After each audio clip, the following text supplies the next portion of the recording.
Okay, bad boy coming at you today with a Massey Ferguson zero-turn mower. They call it a Massey Ferguson 3900 2861. 28 means it has 28 horsepower. It's a Vanguard engine, 61-inch deck. The problem is I need to replace the belt. As you can see right here, the belt is starting to come apart. It's fraying on the edges. I've had this belt 3 years. I'll tell you more about it in a second. And if you look under here, you see this spring, this big spring. That's the tension spring to that idler arm right here, idler pulley. And I'm going to take that off in a second and replace this belt. It's a good idea to take a picture of the way the belt's routed. If you don't think you can figure it out, take a picture of it before you take it off. And make sure on that big idler pulley right here that the belt straddles it on both sides.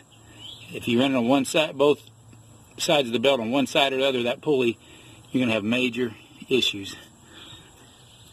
Don't ask me how I know that. Alright. Once again, Vanguard, 28 horsepower. I've got a couple helpers with me today.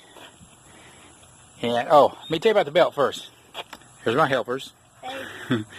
That's Hunter and Joe Bug. Last name Bad Boy.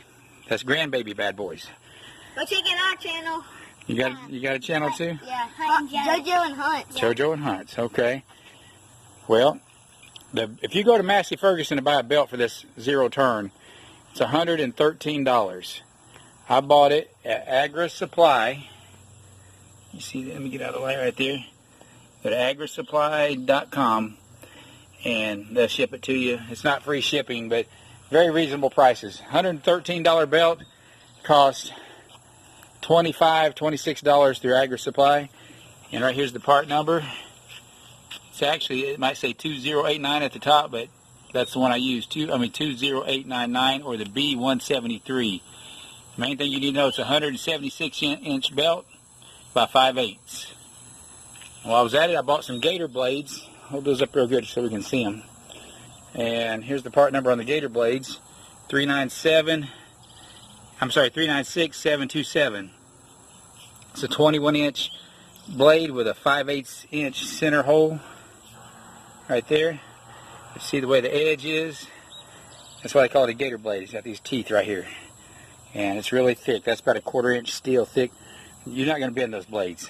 You can do a lot of bush hogging with it. Once again, Hunter and Joanna, my little babies. Alright, we're going to get started on this and replace this belt. Stay tuned. Put a cheater bar or some type of ratchet down into this idler pulley arm.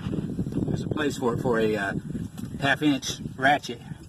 And we're going to take the tension off of it, off the belt. Be careful not to smash your fingers, so the belt comes right off. So I'm going to get this out of the way before I smash my hand. It's under spring tension. Be real careful with it.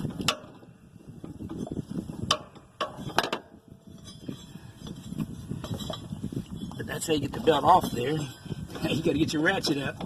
Here we go. Alright. So you just have to be real careful and pull it out around the pulleys everywhere. We need it to come off the back there. Alright. Once you get the tension off the belt, you take it off the crankshaft pulley back here in the back, and it'll make it a whole lot easier to get out from under the deck right there. It just falls down. And once again, if you can see way up there, that little swivel piece that the idler pulley bolts to, you want to make sure the belt straddles that, just like I did here. It needs to straddle it. Don't put it all on one side or the other. You have to straddle that. You don't want it rubbing on that at all. The spring just unlatches from that eye bolt right there. That's all it does. It'll make sense once you get in here. I'm sure you can download the manual if you need to find the diagram. But it's really easy on these pulleys. The smooth side, you can tell which side the smooth side of the belt goes on. The big fat ones, the wide side of the belt goes up there. The thinner ones, the belt goes down into the groove. Like I said, if you've never done this before, just take a picture of all this before you get started. Study it really well. and we go put it back together. The first time you can think this belt is a mile too long. I'm going to show you how long this belt is. That's 176 inches or whatever it was. Long belt, but it will fit. It's really not that complicated. Stay tuned when I put this all back together.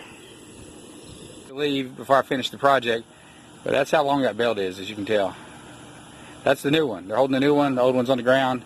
176 inches, I believe it was. I appreciate you guys helping me out today. Anything you want to say, Joe Bug, before you go? Look at me. Look at Hot. You're hot. It's too hot out here. How about you, Hunter? Like and subscribe. And nothing that you can describe? No, like and subscribe. Oh, like and subscribe. Okay. Yeah. That's it. You need more subscribers. To Bad Boy. To the Bad Boy channel. The Bad Boy Network. Yeah, Bad Boy. The Bad Boy Network. Bad Boy, so you're going to have to call me Bad Girl. Bad Girl. Okay, the Bad Girl Network. All right. Thanks a lot, guys. You're Bad Boy Jr. You're welcome. Bad Boy Jr. Bad Boy Jr. Yeah, that's right. If you get the belt routed correctly through all these pulleys, remember the real wide ones, that's where the back side of the belt goes, the flat side.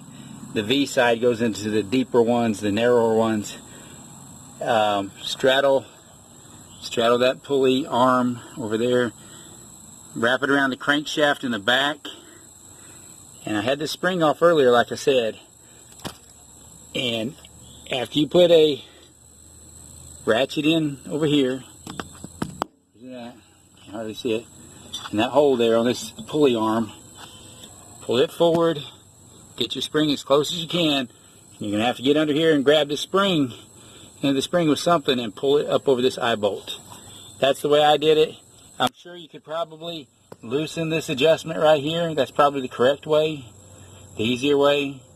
The more I'm thinking about it, that's where I probably should have done it, but that's not the way I did it. I did it homeboy style here in Roopville, or should I say bad boy style. But she's back on there. She's ready to go.